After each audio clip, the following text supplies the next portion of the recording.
بسم اللہ الرحمن الرحیم۔ ہر طرح کی تعریف اور حمد و ثنا اللہ تعالیٰ ہی کے لیے ہے اور لاکھوں کروڑوں درود و سلام اللہ کے حبیب حضرت محمد مصطفیٰ صلی اللہ علیہ وآلہ وسلم کی ذات اقدس پر۔ السلام علیکم معزز ناظرین، سیرت النبی پارٹ 38۔ اس کے بعد رسول اللہ صلی اللہ علیہ وسلم اور تمام مسلمانوں نے کعبہ کا طواف شروع کیا۔ حضرت عمر رضی اللہ عنہ آگے آگے رہے۔ مسلمانوں نے کعبہ کے گرد نماز ادا کی۔ سب نے بلند آواز سے قرآن کی تلاوت بھی کی۔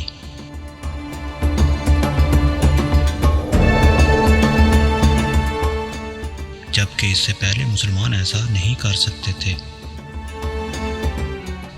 اب تمام قریش نے مل کر نبی کریم صلی اللہ علیہ وسلم کو قتل کرنے کا فیصلہ کیا۔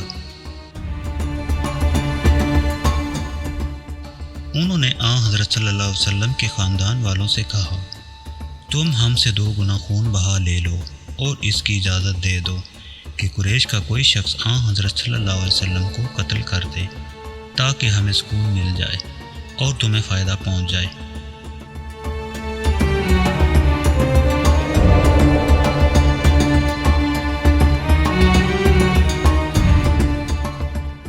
حضرت صلی اللہ علیہ وسلم کے خاندان والوں نے اس تجویز کو ماننے سے انکار کر دیا۔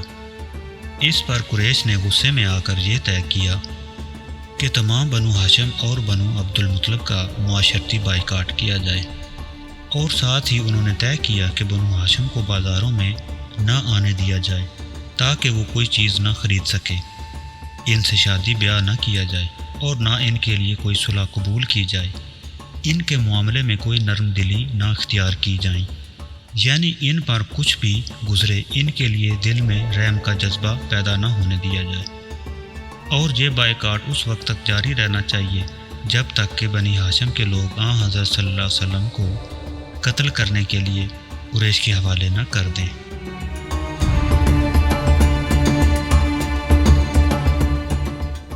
قریش نے اس معاہدے کی باقاعدہ تحریر لکھی۔ اس پر پوری طرح عمل کرانے اور اس کا احترام کرانے کے لیے اس کو کعبہ میں لٹکا دیا۔ اس معاہدے کے بعد ابو لہب کو چھوڑ کر تمام بنی ہاشم اور بنی عبد المطلب شیب ابی طالب میں چلے گئے۔ یہ مکہ سے باہر ایک گھاٹی تھی۔ ابو لہب چونکہ قریش کا پکا طرفدار تھا اور آپ صلی اللہ علیہ وسلم کا بدترین دشمن بھی تھا، اس لیے اسے گھاٹی میں جانے پر مجبور نہ کیا گیا۔ یوں بھی اس نے نبی کریم صلی اللہ علیہ وسلم کے قتل کے منصوبے میں قریش کا ساتھ دیا تھا، ان کی مخالفت نہیں کی تھی۔ نبی کریم صلی اللہ علیہ وسلم شیب ابی طالب میں محصور ہو گئے۔ اس وقت آپ کی عمر 46 سال تھی۔ بخاری میں ہے کہ اس گھاٹی میں مسلمانوں نے بہت مشکل اور سخت وقت گزارا۔ قریش کے بائیکاٹ کی وجہ سے انہیں کھانے پینے کی کوئی چیز نہیں ملتی تھی۔ سب لوگ بھوک سے بےحال رہتے تھے، یہاں تک کہ انہوں نے گھاس پھوس اور درختوں کے پتے کھا کر یہ دن گزارے۔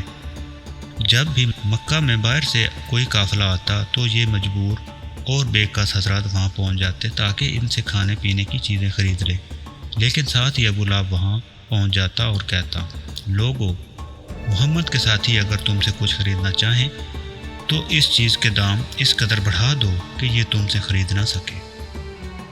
تم لوگ میری حیثیت اور ذمہ داری کو اچھی طرح جانتے ہو۔ چنانچہ وہ تاجر اپنے مال کی قیمت بہت زیادہ بڑھا چڑھا کر بتاتے اور حضرات ناکام ہو کر گھاٹی میں لوٹ آتے۔ وہاں اپنے بچوں کو بھوک اور پیاس سے بلکتا تڑپتا دیکھتے تو آنکھوں میں آنسو آ جاتے۔ ادھر بچے انہیں خالی ہاتھ دیکھ کر اور زیادہ رونے لگتے۔ ابو لہب ان تاجروں سے سارا مال خود خرید لیتا۔ اس بائیکاٹ کے دوران بہت سے مسلمان ہجرت کر کے حبشہ چلے گئے۔ یہ حبشہ کی طرف دوسری ہجرت تھی۔ اس ہجرت میں 38 مردوں اور 12 عورتوں نے حصہ لیا۔ ان لوگوں میں حضرت جعفر بن ابو طالب رضی اللہ عنہ اور ان کی بیوی اسماء بنت امیس رضی اللہ عنہا بھی تھیں۔ ان میں مقداد بن اسود رضی اللہ عنہ، عبداللہ بن مسعود، عبید اللہ بن حجش اور ان کی بیوی حبیبہ بنت ابو سفیان رضی اللہ عنہا بھی تھیں۔ یہ عبید اللہ بن حجش حبشہ جا کر اسلام سے پھر گیا تھا اور اس نے عیسائی مذہب اختیار کر لیا تھا۔ اسی حالت میں اس کی موت واقع ہوئی۔ اس کی بیوی ام حبیبہ رضی اللہ عنہا اسلام پر رہیں۔ ان سے بعد میں حضور صلی اللہ علیہ وسلم نے نکاح فرمایا۔ ان مسلمانوں کو حبشہ میں بہترین پناہ مل گئی۔ اس بات سے قریش کو اور زیادہ تکلیف ہوئی۔ انہوں نے ان کے پیچھے حضرت عمر بن عاص رضی اللہ عنہ اور عمارہ بن ولید کو بھیجا تاکہ یہ وہاں جا کر حبشہ سے بادشاہ کو مسلمانوں کے خلاف بھڑکائیں۔ حضرت عمرو بن عاص رضی اللہ عنہ بعد میں مسلمان ہوئے۔ یہ دونوں حبشہ کے بادشاہ نجاشی کے لیے بہت سے تحائف لے کر گئے۔ بادشاہ کو تحائف پیش کیے گئے۔ تحائف میں قیمتی گھوڑے اور ریشمی جبے بھی شامل تھے۔ بادشاہ کے علاوہ انہوں نے پادریوں اور دوسرے بڑے لوگوں کو بھی تحفے دیے تاکہ وہ سب ان کا ساتھ دیں۔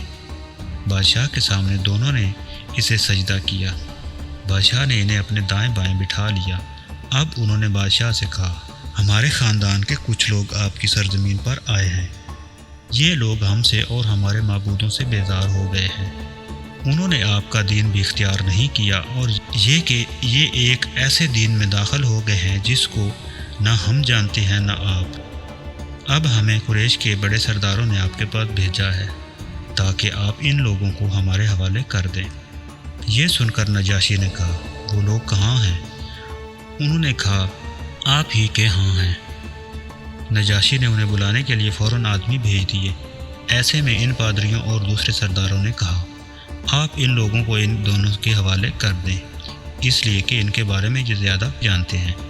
نجاشی نے ایسا کرنے سے انکار کر دیا۔ اس نے کہا، پہلے میں ان سے بات کروں گا، وہ کس دین پر ہیں۔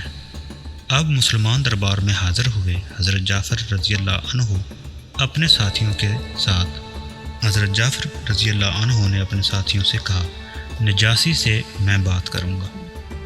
ادھر نجاشی نے تمام عیسائی عالموں کو دربار میں طلب کر لیا تھا تاکہ مسلمانوں کی بات سن سکیں۔ وہ اپنی کتابیں بھی ساتھ رکھا لائے۔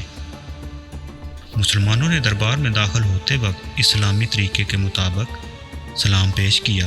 بادشاہ کو سجدہ نہ کیا۔ اس پر نجاشی بولا، کیا بات ہے، تم نے مجھے سجدہ کیوں نہیں کیا؟ حضرت جعفر رضی اللہ عنہ بولے، ہم اللہ کے سوا کسی کو سجدہ نہیں کرتے۔